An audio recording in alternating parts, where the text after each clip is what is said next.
오늘 김한나 교수님께서 그 다른 굉장히 중요한 일이 있으셔가지고 못 오시는 대신에 발표문도 작성을 해주셨고 그 발표문을 구세진 1세션에 이어서 구세진 교수님께서 훨씬 더 잘해주시리라 믿겠습니다. 지난 2022년 제20대 대선에서 두드러졌던 현상 중에 하나는 2030 청년 세대 내에서 성별에 따라서 엇갈렸던 정치 후보 선택이었습니다. 당시에 20대 남성 과반이 이 국민의힘 윤석열 후보를 지지했고 20대 여성의 과반은 진보 성향의 더불어민주당 이재명 후보를 지지한 것으로 나타나서 남녀 간의 투표 선택에 뚜렷한 차이를 보였습니다. 그렇다면 이번 21대 대선에서는 어땠을까요? 언론을 통해서 많이 보도됐지만 20대 유권자의 투표 선택은 성별에 따라서 다시 뚜렷하게 엇갈리는 양상이 반복적으로 재현됐습니다. 이 그림과 표에서 볼 수 있듯이 투표한 유권자 중에서 20대 남성은 보수 성향의 김문수 후보와 이준석 후보를 나누어 지지했다면 20대 여성은 진보 성향의 이재명 후보를 무려 66%의 압도적인 비율로 지지했습니다.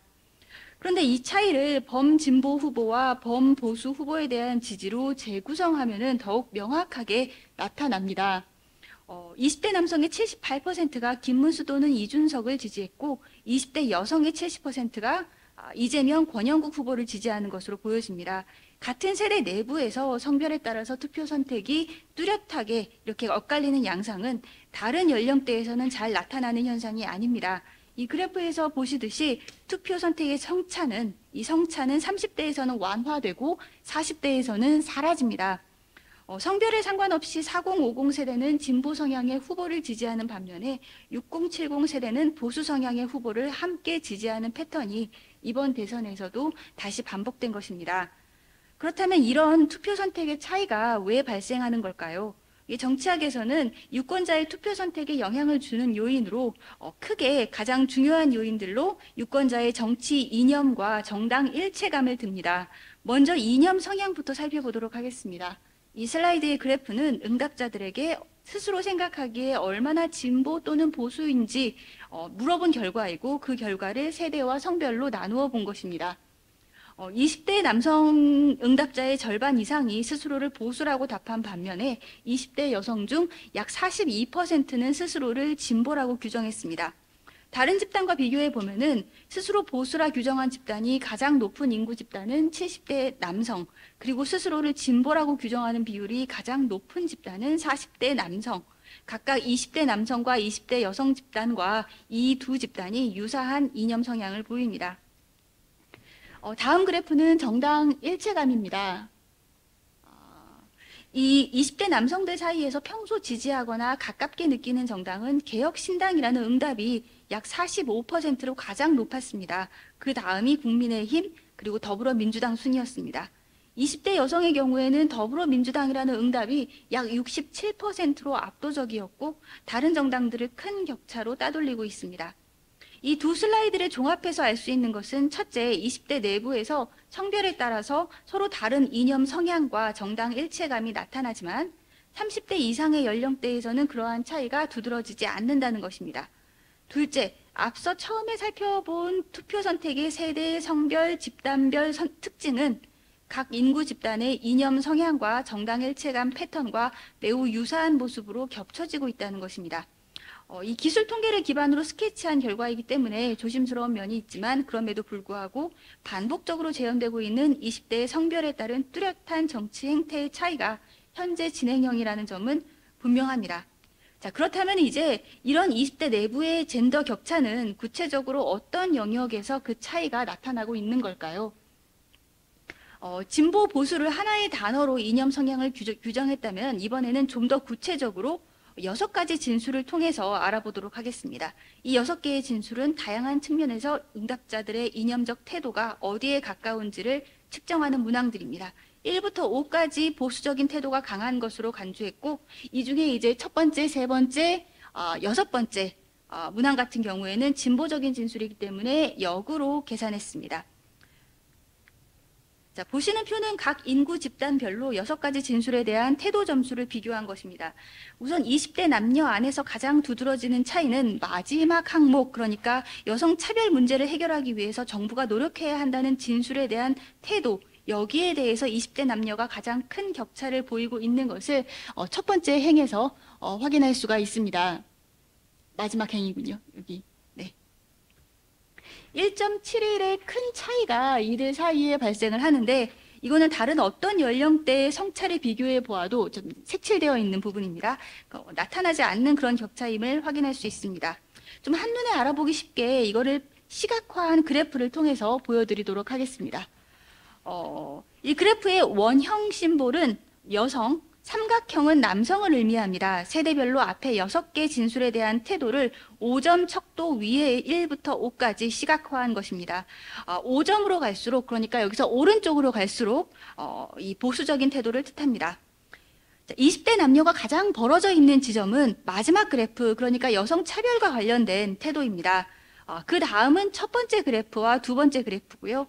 네 번째와 다섯 번째 그래프가 가장 흥미로운데요.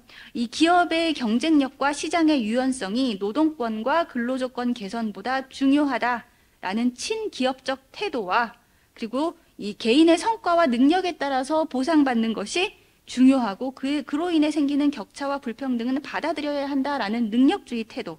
이 두 항목에 있어서 20대 남녀 간의 태도의 차이는 거의 발견되지 않는다는 점입니다. 그러니까 사회 문화적인 이슈와 달리 경제와 능력주의 항목에서는 세대와 성별 간의 이견이 크지 않고 공감대가 형성될 여지가 있다는 점입니다. 만약에 정치권에서 20대 남녀 지지를 모두 동원하고 싶다면은 이 지점에서 출발해야 하지 않을까 싶은 대목이기도 합니다. 마지막으로 투표 참여가 아닌 집회와 시위와 같은 비제도적 참여 형태에서 20대 남녀의 행태 차이를 살펴보겠습니다. 지난 12.3 개업 사태 이후에 윤석열 탄핵을 촉구 또는 반대하는 시위에 얼마나 적극적으로 참여했는지를 물어보았고 그 결과입니다. 보시면 20대 여성이 다른 전 인구 집단을 통틀어서 윤석열 탄핵 촉구 집회에 가장 적극적으로 참여한 것을 알 수 있습니다.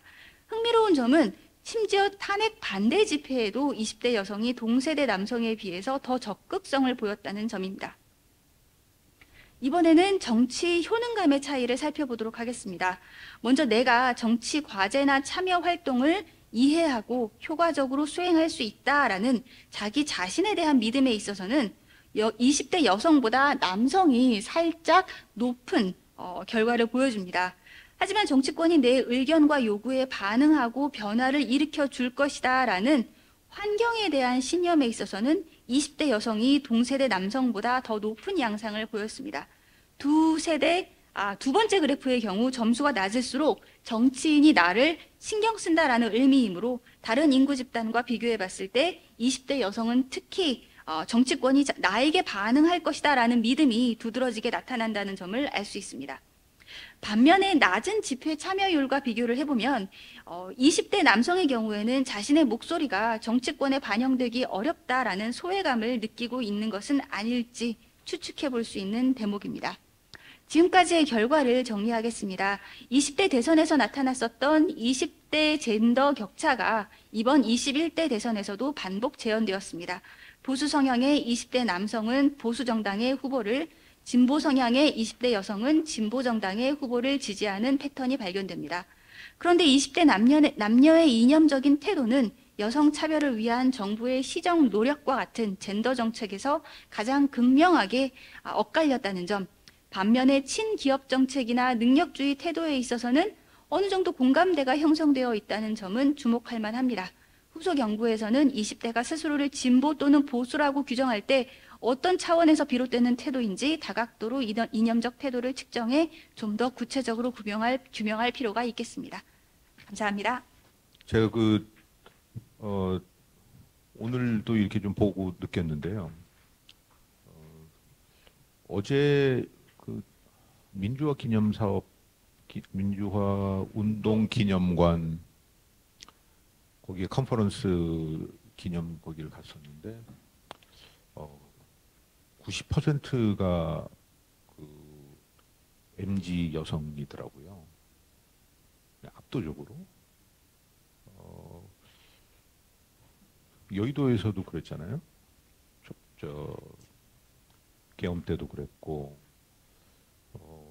요즘 보면은 EAI도 이 그 과거에는 저 무슨 민주주의 뭐 이런 선거 분석 이러면 그 MZ 여성분들이 거의 안 오셨던 걸로 제가 기억을 하는데 오늘은 이대남을 찾아보기가 몇 분 계시긴 하네요. 예. 그래서 전체적으로 이렇게 참여와 관련해서 특정 이슈 영역에서는 굉장히 그 눈에 띄는 현상들을 좀 보고 있는 것 같습니다.